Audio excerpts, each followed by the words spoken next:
Sekarang kan orang untuk so banyak sekali pembangunan perumahan. Tapi orang juga mesti jaga. Jangan cuma sama dengan orang topik hari ini. Dan baking rumah mari itu lingkungan ketuk mesti jaga. Iyo. Jaga itu kebersihan. Kalau mau baking rumah apalagi itu yang di baba gunung begitu. Iya. Itu mesti taruh kira baik-baik untuk dari rawan kalau dia ujang dan DP curah tinggi itu itu dia kong dia longsor.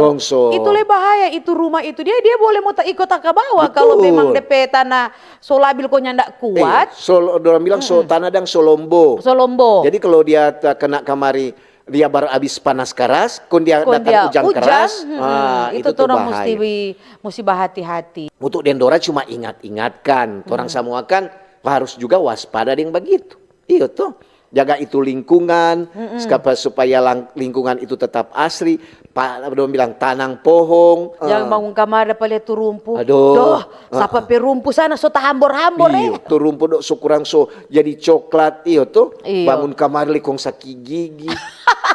Iya tuh. Kau untuk lihat tuh pemandangannya nyandak sadap tuh.